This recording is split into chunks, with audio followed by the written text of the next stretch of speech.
Hey there, YouTubers.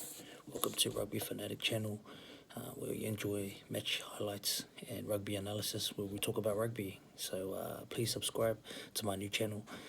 Just push that button, and you're on your way.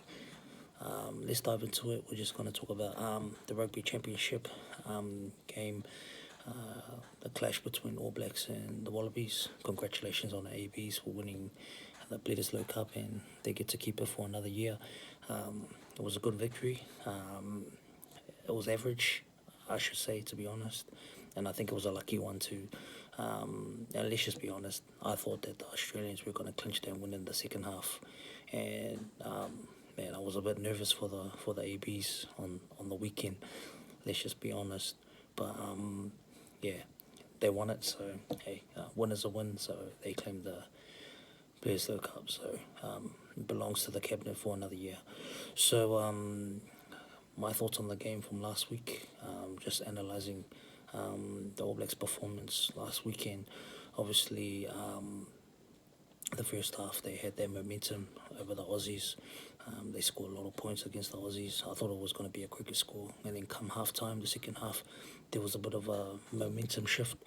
You know, discipline and penalties started to hurt the All Blacks. So then that leeway for the Wallabies to come back into the game. So the Wallabies took their opportunities and they capitalised it, and they took their chances. The ABs, they struggled a lot with their performance in terms of execution, their discipline, and I think that's been ongoing lately in the last couple of weeks.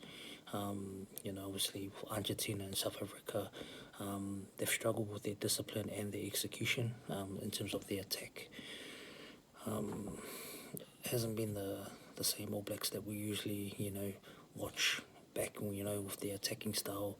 I think there's been some inconsistency around their attack and their defence as well. There's a bit of a scramble there in their defence. But I think the issue is for the ABs. I think in terms of where the players' position is, obviously Damian McKenzie at 10. Let's just be honest, Damian McKenzie shouldn't be at that 10 spot. I think Burton Barrett should slot in. Obviously Mwanga's in Japan, so he can't fill in the 10 position. I think Perifeta should get a chance, the opportunity to play at 10. He's been magnificent in the test against England at fullback. I think he played an awesome game against the English side.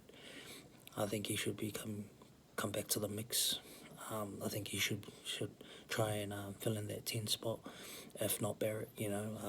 Obviously in the forwards, I think obviously Adi at 7, and obviously Wallace Atiti at number 8. Those guys will, it's a good combination between the both. And obviously, yeah, I think there should be some changes around that. I think there's been a real struggle for Razor lately in terms of picking his squad. Hopefully, be interesting to see this week who's gonna win this weekend. I think the Wallabies sort of struggled in the first half, but then the second half they had their momentum and they started to get their flow into the game, their attack and their defence.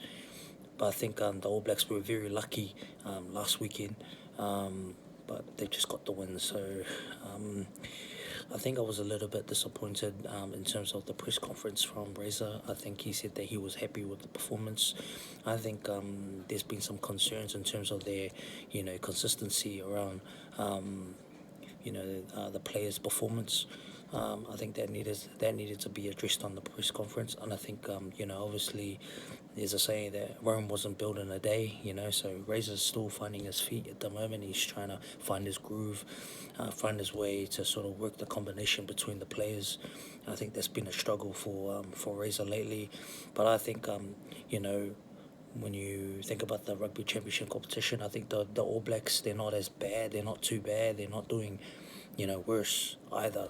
I do think they're considered the best team in the world, and they're very competitive, and it's just those little things that they need to fix up in terms of their attack and their discipline. And I think that's what, if they could execute that consistently, I think they'll be the best team. So um, I think they came close. They came short against the South Africans, the world champs. But I think All Blacks, they'll be too good this week against Australia. I think they're going to clinch the win against the Aussies. I think they'll be too good for the Aussies because I know that the All Blacks, when um, they're probably not happy. The players are probably not happy with their performance, but I think they're going to improve and get better as they progress through the competition. But yeah, I think the ABs are honestly gonna take the victory next week in the second test. But I think if they can just work on their work on their discipline and also just execution, I think the All Blacks are there, and just executing their chances as well, and especially those key moments as well when it matters. I think there's been a lack of that from the ABs. They couldn't execute those key moments. But yeah, it'll be interesting to see who's going to win the second test. So please comment below, who do you think is going to win, Australia or the ABs? Please comment below and tell me your thoughts. And thank you for watching my channel. And please, again, subscribe, and we'll see you in the next video.